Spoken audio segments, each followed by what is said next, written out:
खबर की ओर रुख करेंगे। आपको बता दें, ये बड़ी खबर इस बीच आ रही है। दिल्ली एनसीआर में प्रदूषण का स्तर जो है वो काफी ज्यादा बढ़ गया है। आपको बता दें, बहुत खराब श्रेणी में दिल्ली का प्रदूषण स्तर पहुंच चुका है। इस वक्त की बड़ी खबर, तो दिल्ली में आतिशबाजियों पर प्रतिबंध के बावजूद भी आतिशबाजियां हुई और उसके अगले ही दिन आपको तस्वीरें दिखा रहे हैं। दिल्ली एनसीआर की तस्वीरें आपको दिखा रहे हैं।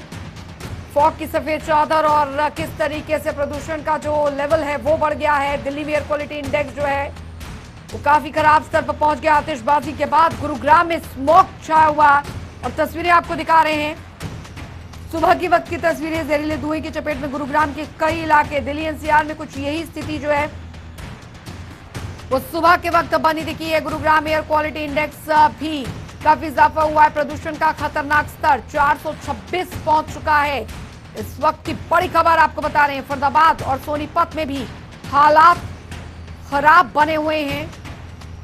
तो दिल्ली एनसीआर में प्रदूषण का स्तर जो है वो बढ़ा हुआ है और एयर क्वालिटी इंडेक्स एक बार फिर खतरे के निशान से ऊपर पहुंच गया है। बहुत ही ज्यादा गंभीर स्थिति जो अक्सर दीपावली के बाद, खासकर आतिशबाजियों के बाद देखने को मिलती है।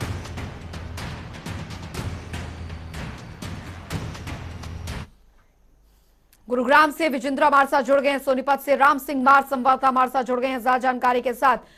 विजेंद्र, सबसे पहले मैं आपके पास आना चाहूंगी क्योंकि ऐसा हर बार हर साल होता है जब भी दीपावली के बाद की सुबह देखने को मिलती है, क्योंकि आतिशबाजियों पर प्रतिबंध के बावजूद भी लोग ये समझते नहीं है, समझने को तैयार नहीं होते हैं कि इसके बाद जो स्थिति है वो क्या होगी। इस प्रदूषण से, इस बढ़ते प्रदूषण से आखिरकार दिक्कत उन्हीं को होगी और ठीक वैसा ही हो रहा है। बिल्कुल अंजलि, जिस तरह से सरकार ने आदेश दिए थे कि आतिशबाजी और जो पटाखे थे उसकी बिक्री पर बैन लगाया था, जी। लेकिन हर साल इसी तरह से सरकार भी कोशिश करती है कि ज्यादा से ज्यादा प्रदूषण ना हो, कम प्रदूषण हो। लेकिन उसके बावजूद भी गुरुग्राम में जो हालात थे, पूरी रात आतिशबाजी देखने को मिल रही थी। ऐसा नहीं कि कुछ इलाकों में जो लोग जागरूक थे वहां पर आतिशबाजी देखने को नहीं मिली, लेकिन गुरुग्राम के ऐसे तमाम इलाके थे जहां पर पूरी रात आतिशबाजी देखने को मिली। और ऐसे में जो एयर क्वालिटी इंडेक्स है वो 400 से पार पहुंच गया है, 473 के लगभग पहुंच गया है। तो ऐसे में जो डेंजर स्थिति अब देखने को मिल रही है, क्योंकि जो जो बुजुर्ग हैं, जो सांस से संबंधित जिनको रोग है, उनके लिए काफी भयावह स्थिति ये सामने आ रही है। और ऐसे में जिला प्रशासन ने साफ तौर पर आदेश दिए थे, जो थाना प्रभारी थे उनके क्षेत्र में वो कार्रवाई करें अगर आतिशबाजी होती है, लेकिन ऐसा भी देखने को नहीं मिला था। बहुत कम राइडर घूमते नजर आए थे और ऐसे में लगातार जो आतिशबाजी लोग कर रहे थे वो किसी प्रकार का डर उनमें देखने को नहीं मिला था। और ऐसे में नुकसान किस तरह से देखने को मिल रहा है कि जो बुजुर्ग हैं, बच्चे हैं, उनको काफी दिक्कतों का सामना करना पड़ रहा है। और हर साल इसी तरह से दावा किया जाता है, इसी तरह से प्रतिबंध भी लगाया गया था पिछली बार भी, लेकिन उसके बावजूद भी दिवाली के बाद अगले दिन जो एयर क्वालिटी इंडेक्स है वो काफी बढ़ गया है। जो स्मोक की चादर है वो छाई हुई है। ऐसे में दिल्ली एनसीआर के जो तमाम 14 जिले थे उन पर प्रतिबंध सरकार ने लगाया था कि यहाँ पर प्रदूषण का जो स्तर है वो लगातार बढ़ा रहता है। तो ऐसे में प्रदूषण और ज्यादा ना बढ़े, और ज्यादा दिक्कत ना हो, ये आदेश जारी किए गए थे। और 25 क्रिसमस के दिन तक ये आदेश जारी रहेंगे, लेकिन उसके बावजूद भी कहीं ना कहीं ये कह सकते हैं कि जागरूकता का अभाव है। हालांकि जो सामाजिक संस्थाएं हैं, एनजीओ है, तमाम लोग ऐसे हैं जो कि प्रदूषण को लेकर समय समय पर जागरूक भी करते हैं, लेकिन उसके बावजूद भी जिस तरह से नजारा देखने को मिला कि आतिशबाजी लगातार देखने को मिली, तो कहीं ना कहीं इसका बुरा असर गुरुग्राम वासियों पर पड़ रहा है। और ऐसे में लगातार जो कार्रवाई की बात की जा रही थी थाना प्रभारियों की ओर से कि राइडर्स घूमेगी और 188 का मुकदमा दर्ज किया जाएगा, लेकिन ऐसा देखने को नहीं मिला। कुछ ही मुकदमे दर्ज किए गए हैं, लेकिन ऐसे में और भी ज्यादा सख्ताई की जरूरत है, क्योंकि प्रदूषण एक बड़ी समस्या है जो कि स्वास्थ्य से जुड़ी हुई है। और ऐसे में ज्यादा सतर्क रहने की जरूरत है। प्रशासन को भी और ज्यादा कठिन कदम उठाने की जरूरत है, जिससे कि प्रदूषण पर रोक लगाई जा सके। जी अंजलि। बिल्कुल, तो गाइडलाइंस यहां पर जारी कर दी गई, लेकिन उसकी पालना जो है वो ना के बराबर होती दिखी और नतीजा ये है कि दिल्ली एनसीआर में आप देख सकते हैं स्थिति क्या बनी हुई है। आज सुबह खासकर तस्वीरें जो है वो देखी, जीरो विजिबिलिटी जो थी वो सड़कों पर देखने को मिली। राम सिंह मार भी संवाददाता लगातार हमारे साथ बने हुए हैं। राम, जैसा कि विजेंद्र कह रहे हैं कि गाइडलाइंस जारी कर दी गई थी और 25 दिसंबर तक के लिए गाइडलाइंस जारी कर दी गई, न्यू ईयर तक के लिए जो जारी कर दी गई गाइडलाइन, लेकिन इसकी पालना ढंग से हो, सख्ताई यहाँ पर बरती जाए या पेट्रोलिंग ढंग से यहाँ पर की जाए ताकि आतिशबाजियों पर लगे प्रतिबंध पर पूरी तरीके से सुनिश्चित किया जाए, ऐसा होता नहीं दिखा। नतीजा ये, आतिशबाजियां जमकर हुई और आज सुबह खासकर जो एक फॉग है वो यहाँ पर सड़कों पर देखने को मिला।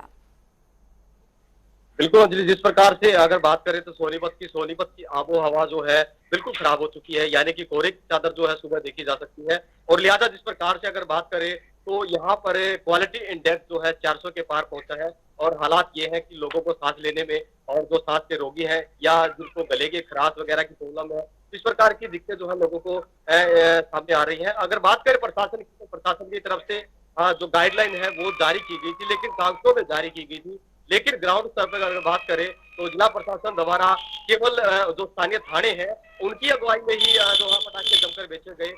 जब हमने ग्राउंड पर जाकर पूरा जायजा लिया तो वहां पर जब लोगों से हमने बातचीत की, एक निर्धारित स्थान पर जहां पटाखे बेचने के लिए हर साल होती थी, अब जो लोग हैं वो कॉलोनियों में, गलियों में, अलग अलग जगह पर जो है पटाखे रखकर बेच रहे थे।